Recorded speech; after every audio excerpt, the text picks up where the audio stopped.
2. 2b, we're going to import the file named Nobody's Heart 2b. You will see here it's a cat by the window. And let's import this, and you will see immediately that the shot itself is 5000 by 4000, which is way exceeds the HDTV format. So in order to create the proper format, I will go to Composition, New Composition, call it Scene 2B. HDTV is my format that you find in the Format menu. So we're going to choose HDTV. Okay. Now, the length of this shot here is 11 seconds, so from the storyboard, I'll just leave it at about 4 seconds, 59 or 5 seconds. That should be enough. And then I'm going to drop this into the Scene Composer. So I now have an HD scene that is empty. I'm going to take Nobody's Heart and drop it into this scene. So the pre-comp from Photoshop is now inside. I probably made a mistake here. No, I didn't. You always remember to import your scene. I'm going to re-import it just to make sure. So File, Import, Scene 2B, and import not as footage but as composition retaining layer size. Okay, so now I have my 2B2. So I'm going to delete the first one just to make sure that I'm not confusing anything. Delete. I'm going to delete this one. Delete. Delete. And I'm going to take my scene 2B, the new one, and drop it into my composition. So I'll delete this one. Now I have, you can see that my frame format is way smaller than my composition format. So I will S for scale, scale it down, and just take into mind that this gives me room. Keep in mind that this gives me room to move the frame up and down during the shot, so I can start, let's say, with position. Start with the shot in a lower position, and as the shot progresses, I could put a keyframe there, and as my animation goes on, I could move the shot progressively up to create a sort of motion into my shot. So let's do this. Let's set the shot at maximum low,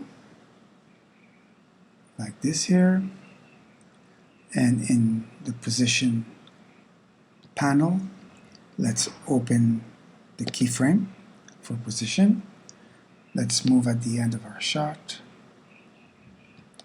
and let's drag the shot down until maybe less than that. I'll keep the tail in the shot because that's one of our main focus of our animation. So I'm just going to do a slight little movement downwards. That should be enough. Like this here. So now I will double click on the composition layer here so I can open the layers in another timeline.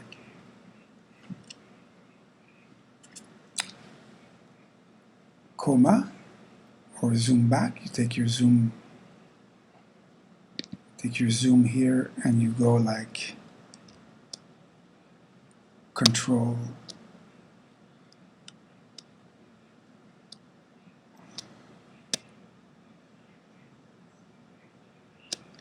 go Alt, click, and you can zoom back. If I press my tab, I have my hand, so now I have my cat. I'll just zoom in a little bit. My hand is my tabulator. Okay, back to my pointer. Now I have the cat at the window. I want to move the tail, and I want to move also the head and the ears. So the first thing I will do is take my puppet tool, and I will place a point here on the middle of the cat just to anchor it. And I will set another point at the base where the tail attaches to the body, and I will set another point here, another one here, and another one here. This allows me to move the points. Since the cat, as you can see, is an isolated layer, I will move the tail. So first I will set my timeline at the start here. I will redo all those points, so let me select puppet here and delete it and redo all the points. Delete. I'm taking my puppet tool and I'm setting with my timeline at 0. Anchor point here. Waiting for my yellow point here. Base of the tail here. Point number 2, number 3, number 4, and number 5. Now I'll move in time forward, and I will take my point here and move it so that my tail has a motion. Second point, move it here, and I move in time,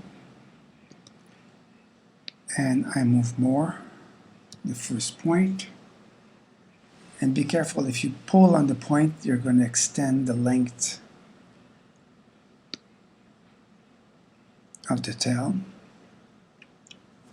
You're going to stretch the tail, so you have to be careful not to do too much extension. So I'm going to take this point and bring it in a little bit, not too much, like this here.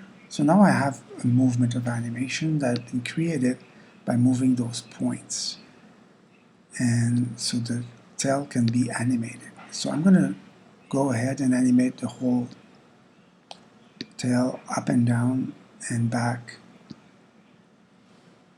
all along the timeline until my tail is completely animated. I'll let you do that because it's easy to do. If you press on the U key, this will open the keyframes. These are the keyframes that you created. You can always take a keyframe, let's say this one, and you can copy it and paste it. And then take this one and copy paste, and take this one, move forward in time, and copy and paste, and here, and copy and paste. So what I did is I reused some of my first keyframes and I've regenerated them, so it's faster to create my animation, and I can go along like this all along my timeline. Next is I will duplicate my cat, and then I will separate my head from my cat and animate the ears and the head separately. That will be on next lesson.